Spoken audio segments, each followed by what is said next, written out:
siang Bu. Selamat siang. Di sini saya Musapin dari Stikes Patria Husada akan memberikan penyuluhan tentang penyakit asam urat.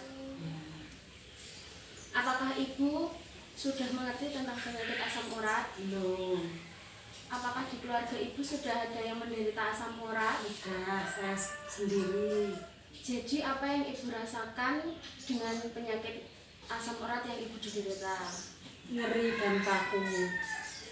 Ada yang benjol enggak Bu di bagian tubuh Ibu? Ada ini di dekat jari jempol kaki. Oh ya. Jadi di sini saya akan memberikan penyuluhan tentang asam urat. Yang diartikan asam urat itu peradangan pada sendi akibat endapan kristal asam urat pada sendi atau jari. Penyebabnya yaitu gangguan sejak lahir, pola makan tidak sehat, pemakaian alkohol, dan komplikasi ke hipertensi.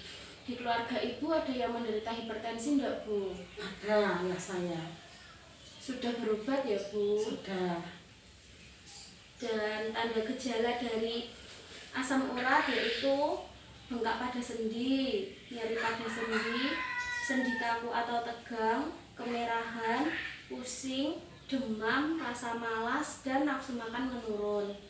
Apakah sejak Ibu menderita asam urat, berat badan Ibu apakah mengalami penurunan? Tidak, malah bertambah. Oh, jadi malah tambah gemuk ya Bu? Iya.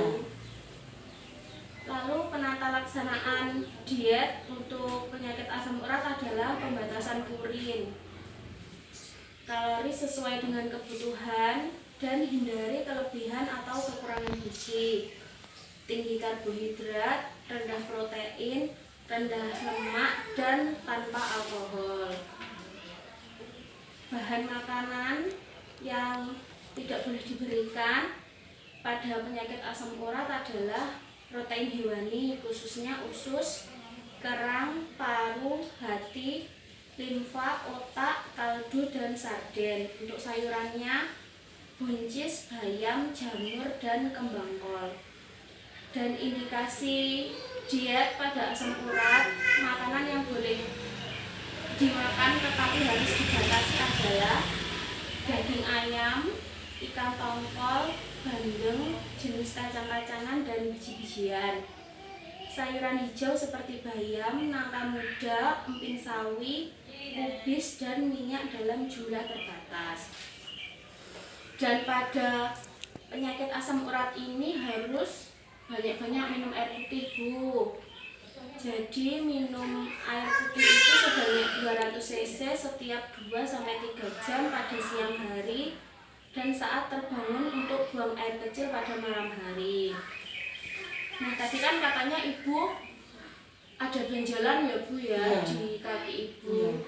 Nah benjolan itu saya klasifikasikan menjadi B bayam, E emping, N nanas, J jeroan, O otak, dan L lemak. Jadi yang saya klasifikasikan ini makanan yang tidak boleh dikonsumsi oleh penderita asam urat. Dan pada era pandemi ini Bu, kan kita dibatasi untuk pergi ke pelayanan kesehatan. Jadi itu ada BPJS itu memberikan JKN Mobile. Jadi kita bisa mendownload aplikasi JKN Mobile itu di HP. Dan JKN Mobile itu bermanfaat untuk kita karena yang pertama memudahkan dalam mendaftar peserta lain untuk JKN.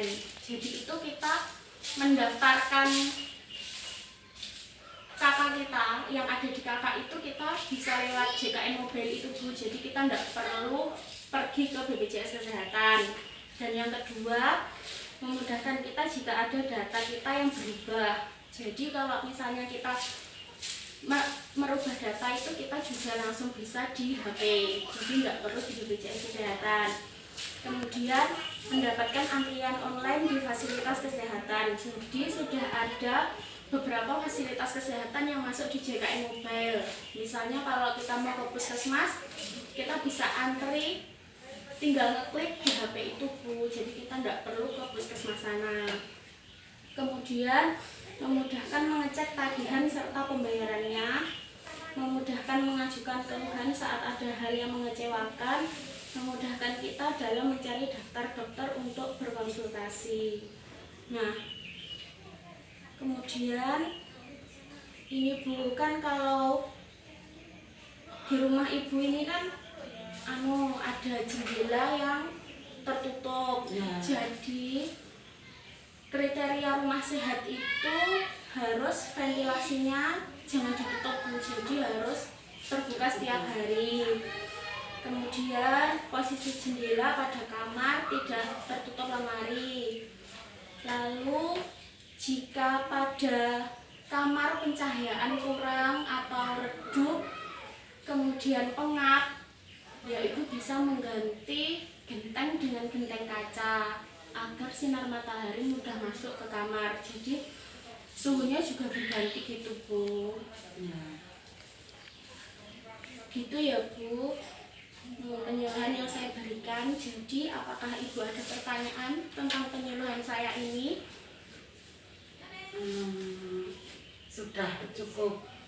Sudah cukup ya Bu. Ya. Ya, ini saya berikan leaflet untuk dibaca tentang asam urat ya Bu. Ya. Terima kasih Mbak. Ya.